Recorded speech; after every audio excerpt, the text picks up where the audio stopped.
kind of a gray day here in my studio today, so I thought I would give you a tour of what's going on. There's a lot of different projects that I'm working on, and each one is got its own flavor, and some of them are related to each other.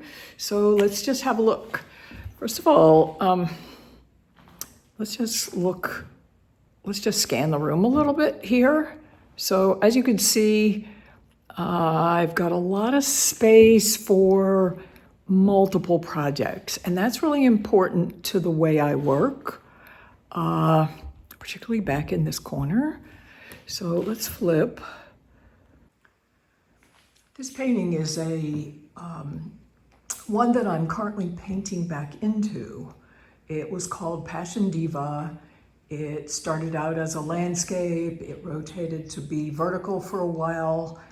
And as I've worked on other things, my thoughts about it have morphed a bit, and I was feeling the urge to go back in and develop some areas of it more. Now, I don't necessarily know what that's going to look like, but let's get up close a little bit here. This stroking texture and these ridge lines is very typical of my work over a period of time. So there was a series that I would call Mountain Dream, and it would have all of these stroked, I was working in pastel at the time, and stroked areas laying on top of one another, developing the colors. And so I don't really have a particular, like a drawing that I'm working from. I'm working from emotions. And this jumping off point is not really clearly defined, because what are emotions anyway? Emotions are something we don't really have words for. And so color is a wonderful way to translate those emotions, because emotions are really complex. You can have multiple emotions all at one time. And so while these colors right here might seem clear, other areas, like up in here, it gets kind of complicated. And, you know, I don't stop and try to figure that out in my front lobe. The painting allows me to let my body translate it, and so that the creative healing energy can go directly from my emotional body out onto the canvas without it getting stuck in my head. And let's face it, a lot of stuff gets stuck in our heads. And if we can get out of our heads and just let the heart speak, it makes it a whole lot easier just to release those emotions. And so that's really all I'm doing on the canvas.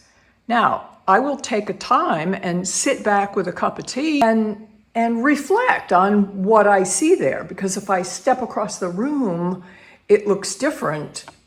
Let's go back even further here. It looks even different than if I'm up close. Oh, well, now I can see things back here that I couldn't see up close. For example, a canvas that happens to be next to it on the other easel is suddenly side by side with it. Instead of being behind it against the wall, I started to see that there were colors similar and some even configurations similar. And so I pulled the canvas out, put it side by side, and began exploring them together. This started as a collage, and I've been working with textiles. And so in this one, this is canvas, and I have collaged some organic silk, which I had stripped, and on the organic silk was imagery from another painting from 5 years ago. and kind of with a floral pattern to it. But I was really only thinking of it in terms of putting down undercolors that I would paint back into. And I put those in strips. I collaged them in strips along the bottom. And then I collaged along the top some rice paper, Japanese rice paper, which creates this wonderful texture. So let's see if we can't get up close to see the texture of this. So a lot of the desire to do this arises from my years as a printmaker. So I was very trained to have an affinity for the textures and the drawing of it. And the concept that I was playing with here is probably similar. So I was going to explore this area of a deeper, darker undertone in the bottom portion and a light portion up here, and then a linear drawing of some configuration that would thread them together. But more of, let's call it an exploration of where is this going to take me, an act of discovery, not I have a map and I know where I'm going to go.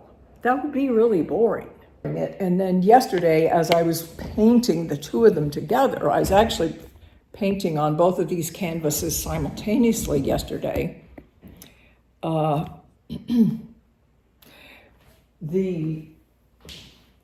started jumping over and working on the second one with the oil paint. So this is oil. This has always been oil. And once you start putting oil on a canvas, you can't go back and put acrylic on top of it. So the switching to oil on this was a big deal. It's like, okay, do I really want to do this? Check.